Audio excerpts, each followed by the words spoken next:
DIY 教室クリックエウカのはめ込み方。今回はクリックエウカのはめ込み方の5つのポイントを紹介します。1列目の1枚目は左奥の角から敷き始めます。必ず右側と手前側へサネが大きくはみ出た方を向けて施工しましょう。最初の1列目をつないでいくときに短辺を必ず真上方向からはめ込んでください。短辺が少しでもずれていると次の列で隙間が発生します。1列目をつないでいくときは短辺をはめ込んだ後に必ずぴったり合っていることを確認しましょう。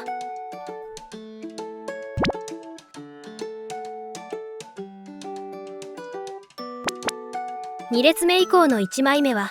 斜めから長辺側のサネを合わせます。こんな風に少し浮いた状態になるので前の列を押さえながらぐっと押し込みます。裏面のパッドが少し沈むことでクリックがしっかりはまります。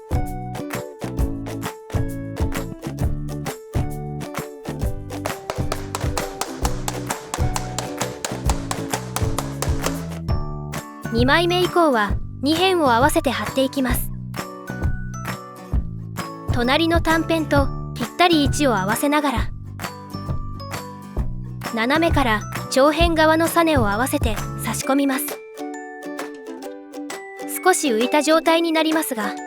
そのままゆっくり下ろしてぐっと押し込み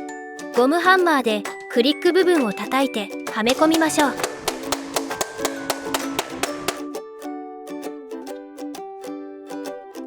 硬いハンマーを使う場合は厚手の布をかぶせて保護した上から叩いてください。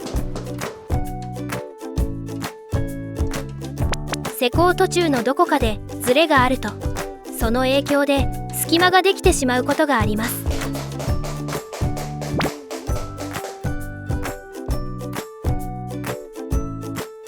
ずれた部分まで戻って直せない場合は隙間ができた状態の右側を少し持ち上げてぐっと押し込みながら下ろすと隙間をなくすことができます。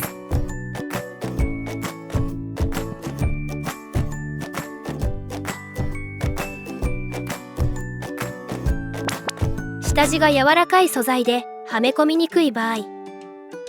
約1ミリ厚の定規や下敷きを入れてゴムハンマーで叩いてはめ込みましょう。